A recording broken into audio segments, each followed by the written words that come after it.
Hallo bei Ink Up Your Pen. Wenn ich euch neue Füllfederhalter vorstelle, dann stelle ich die euch ja immer auf einem Papier vor, und zwar auf dem Clairefontaine DCP 160 Gramm. Und neulich war ich mal wieder bei Amazon unterwegs und da habe ich ein anderes Papier von Clairefontaine entdeckt, und das möchte ich euch hier heute vorstellen. Ich habe es selber noch nicht mit Füllfederhalter probiert, wir werden das also gemeinsam testen. Und zwar möchte ich euch vorstellen das Claire Alpha 160 Gramm. Ich zeige es euch schon mal hier. Ja, weißes Blatt Papier, kann man noch nicht so richtig viel sehen. Wir werden Folgendes machen. Ich habe noch den Test des Hero H632 und den habe ich auf dem Clairefontaine DCP 160 gemacht. Und den werden wir jetzt auch denselben Füllfederhalter, wenn wir auf dem neuen Papier ausprobieren. Und dann werden wir die Sachen nebeneinander legen, sodass ihr auch vergleichen könnt. Und ja, dann ist das vielleicht auch nochmal eine Alternative. Dann sage ich euch, was mir gut gefällt und was mir weniger gut gefällt, welche Qualitäten das Papier hat und ob ich es mir wiederholen würde und wo ihr es denn bekommen könntet. Wie gesagt, ich habe es bei Amazon gefunden und was es denn kosten würde. Dann fangen wir jetzt an hier bei Ink Up Your Pen. Ja, so sieht es aus, das Papier. Hier habe ich schon mal mein Logo eingeprägt. Wenn ihr jetzt so drüber fahrt, dann ist es ein bisschen rauer als das Papier, was ich sonst benutze. Ich nehme mal das DCP 160 dazu. Das lege ich einfach jetzt mal drüber. Geräuschmäßig kann man es nicht unterscheiden. Aber wenn ich das so sehe und auch vielleicht so vom Lichtspiegelung her, da merkt man, dass es ein glatteres Papier ist, das, was ich sonst immer nehme, das DCP 160 Gramm. Und hier sieht man es auch von den Weißtönen her, dass das oben drauf liegt, wo oben die Schrift seht. Das ist das DCP und das andere ist das Claire Alpha. Da seht ihr auch, dieses DCP wirkt ein bisschen weißer aus meiner Sicht als das andere Papier. Okay, also es ist glatter, das alte Papier, also das DCP ist glatter und ist ein bisschen weißer. Preislich nimmt sich das nicht so viel. Ich habe 9 Euro bezahlt über Amazon. Und das ist auch FSC zertifiziert, das heißt, es stammt aus verantwortlicher Waldwirtschaft. Es trägt das EU-Öko-Label, das heißt, die EU-Umweltstandards werden eingehalten und es ist ISO 9706 zertifiziert. Das heißt, es ist permanentes Papier, das heißt, es ist altersbeständig für mehr als 100 Jahre.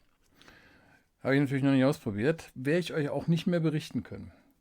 Okay, dann machen wir jetzt einfach das, was ich hier schon habe. Ihr seht es hier nochmal, das ist hier mein Test. Ihr könnt das Video euch anschauen bei mir.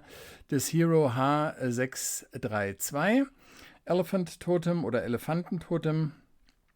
Und ich werde jetzt einfach mal hier jetzt eine Schriftprobe machen auf dem anderen Papier mit derselben Tinte, mit demselben Füllfederhalter. Das ist die Waterman Audacious Red Tinte und dann könnt ihr das vergleichen.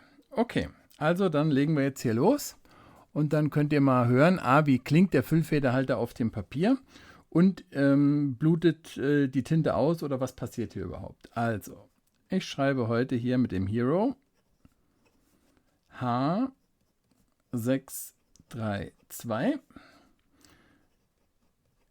Elefantentotem.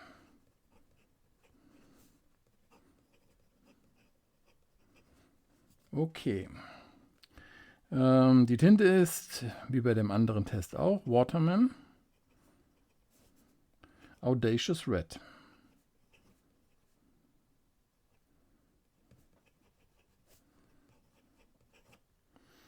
Und hier ist das Papier Claire Alpha.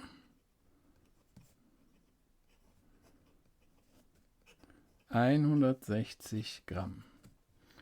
Okay, also ich glaube, man hat schon so ein bisschen gehört. Das Papier klingt etwas anders. Ich erhalte ein bisschen mehr Feedback, als ich es bei dem DCP 160 Gramm erhalten habe. Aber ihr könnt jetzt nochmal hören, wenn ich nochmal meinen Testsatz hier aufschreibe, wie es für euch dann klingt. Und dann rede ich auch nicht dazwischen.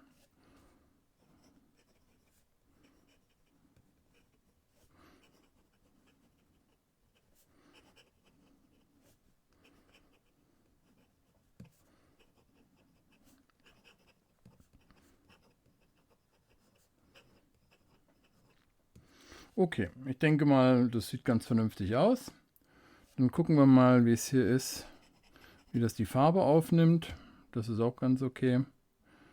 Dann schauen wir nochmal, dass wir hier mit so ein paar Linien aufs Papier bringen, wo man nachher vielleicht auch mal sehen kann, ob da was ausblutet oder nicht. Wenn ich zu sehr aufdrücke, kann es die Feder nicht. Okay, so viel dazu.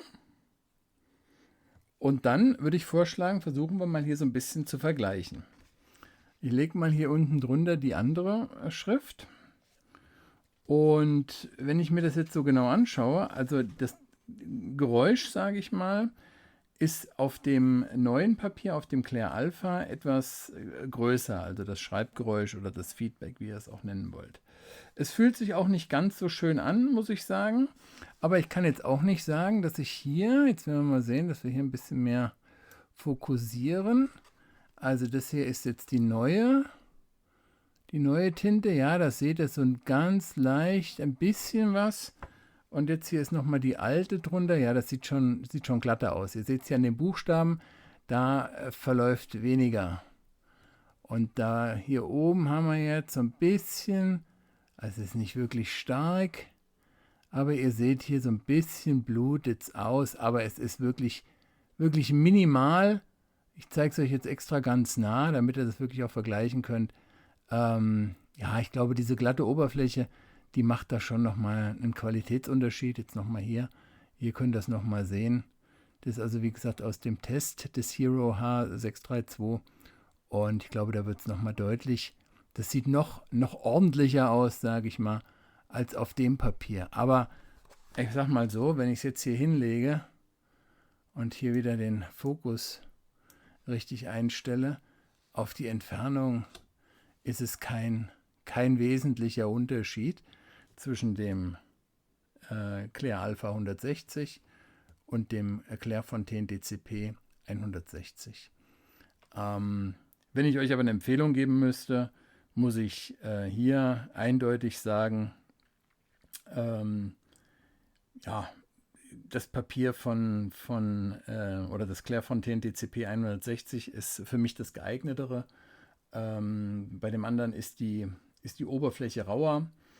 Es wirkt optisch nicht ganz so weiß und wir haben ein, ich sag mal, winziges, aber wirklich nur, wenn man das ganz stark vergrößert oder ganz nah herannimmt, ein winziges Ausbluten. Ja, ich sag mal so, wenn ihr das eine Mal nicht bekommen solltet, wenn euch das genauso gut gefällt wie mir, dann könnt ihr das Clair Alpha nehmen, aber wenn ihr die Wahl habt und beide kosten so um die 9, oder ich habe sie beide für um die 9 Euro bekommen über Amazon, dann müsst ihr natürlich immer ein bisschen schauen. Amazon variiert da immer so ein bisschen was. An der Stelle sei es wieder gesagt, ich bekomme nichts von Clairefontaine und auch nichts von Amazon, dass ich euch hier diese Empfehlung gebe, sondern es geht mir einfach darum, dass ihr vernünftiges Papier findet, um mit euren Füllfederhaltern zu schreiben.